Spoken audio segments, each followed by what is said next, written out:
Welcome back to Arsenal News TV, and today we're going to talk about the European Super League, where Premier League's Big Six agreed to join the new league. Arsenal, Chelsea, Liverpool, Manchester City, Manchester United and Tottenham Hotspur are among 12 clubs who have agreed to join a new European Super League. In a seismic move for European football, the Premier League clubs will join AC Milan, Atletico Madrid, Barcelona, Inter Milan, Juventus and Real Madrid. The European Super League said their founding clubs have agreed to establish a new midweek competition with teams continuing to compete in their respective national leagues. It said the inaugural season was intended to commence as soon as practicable and anticipated that a further 3 clubs would join the breakaway. The European Super League said it also planned to launch a women's competition as soon as possible after the men's tournament starts. UK Prime Minister Boris Johnson, Uefa and the Premier League condemned the move when the news broke on Sunday. Critics say the move is being driven purely by money and it would destroy domestic leagues and is against the integrity of the sport. World governing body FIFA had previously said it would not recognise such a competition and any players involved could be denied the chance to play at a World Cup. UEFA, Europe's governing body, reiterated that warning on Sunday when it said players involved will be banned from all other competitions at domestic, European or world level and could be prevented from representing their national teams. After the European Super League was announced, FIFA expressed its disapproval of the proposed competition and called on all parties involved in heated discussions to engage in calm, constructive and balanced dialogue for the good of the game.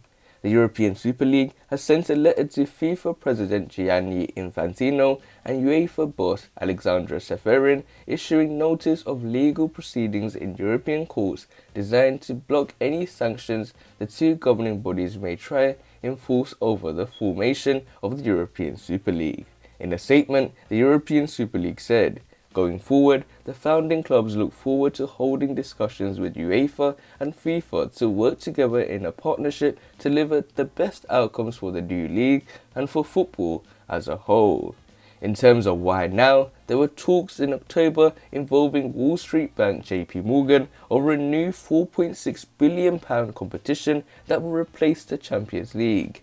UEFA had hoped the plans for a new 36-team Champions League with reforms set to be confirmed on Monday would head off the formation of a Super League.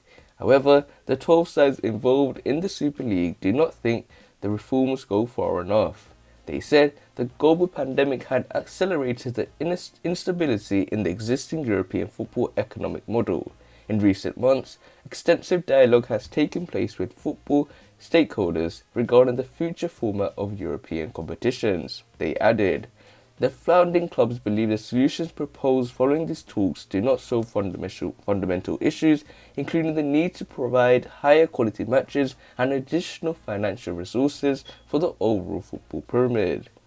In terms of what is the proposed formats, the league will have 20 teams, the 12 founding members plus the 3 unnamed clubs they expect to join soon, and 5 sides who qualify annually according to their domestic achievements. Under the proposals, the European Super League campaign will start in August each year with midweek fixtures and the clubs will be split in 2 groups of 10 playing each other home and away.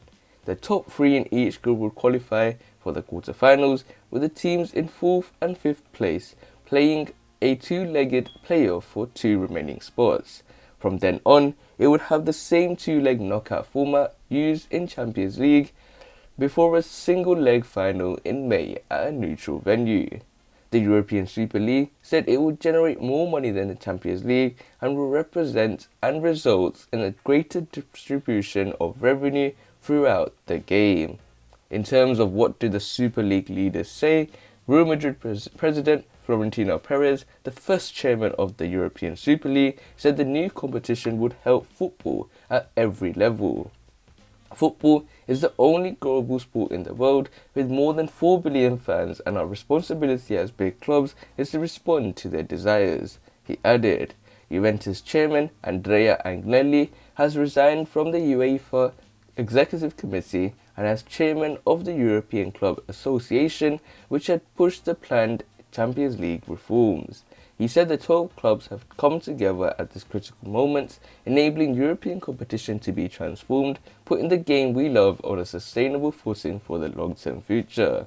It is understood all 12 clubs have resigned from the ECA, which refers to the European Club Association, and their respective representatives from the European Club Association Board. Manchester United Executive Vice Chairman Ed Woodward and Manchester City Chief Executive Rationale have also stood down from their roles at UEFA. Manchester United co-chairman Joe Glazer will be a vice chairman of the Super League. He said, by bringing together the world's greatest clubs and players to play each other throughout the season, the Super League will open a new chapter for European football, ensuring world-class competition and facilities and increased financial support for the wider football pyramid. In terms of what has been the reaction, essentially widespread condemnation from anyone not involved in the proposed league. Johnson said the plans would be very damaging for football, and France's President Emmanuel Macron welcomed French clubs refusing to join. UEFA released a joint statement with England's Football Association, the Premier League, the Spanish Football Federation, La Liga, and the Italian Football Federation, as well as Serie A, saying they would remain united in trying to stop the breakaway using all available measures. The ECA said it strongly opposed the league, while the Football Supporters Associations said the plans were motivated by nothing but cynical greed. Among the ex-professionals, former Liverpool and Tottenham midfielder Danny Murphy told BBC Sport the plans sound soulless. Former Manchester United captain Gary Neville told Sky Sports he was absolutely disgusted, while former teammate Rio Ferdinand said on BT Sport that the proposals will hurt fans the most. The European Super League has been seen as the ultimate betrayal. Fan groups associated with all 6 English clubs involved are strongly opposed to the Super League. Liverpool supporters group Spirit of Shankly said it was appalled by the decision of Fenway Sports Group, the club's US-based owner. In a social media post, SOS said FFG has ignored fans in their relentless and greedy pursuits of money. Football is ours, not theirs. Our football club is ours, not theirs. Chelsea Supporters Trust called the move unforgivable and said its members and football supporters across the world have experienced the ultimate betrayal. The Arsenal Supporters Trust called the club's agreement to join the death of Arsenal as a sporting institution. Manchester City's official supporters club said the move showed those involved have zero regard for the game's traditions, adding it was determined to fight against this proposed Super League.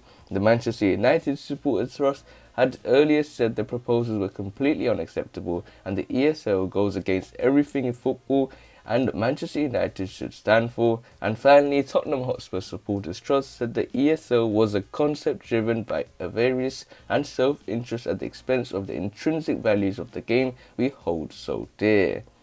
In terms of everything, if there was any lingering doubt over the desire of these 12 clubs to launch their own competition, it has been removed by their statement, reinforced by each of them through their own media platforms.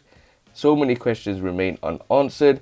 Chiefly, can they actually get the plan over the line, given the strong resistance from UEFA and the leagues and associations of the countries concerned? But beyond that, what will the other 3 clubs be to make up the 15 founding members? Will Bayern Munich and Paris Saint-Germain eventually join up? And how will the other 5 clubs be decided?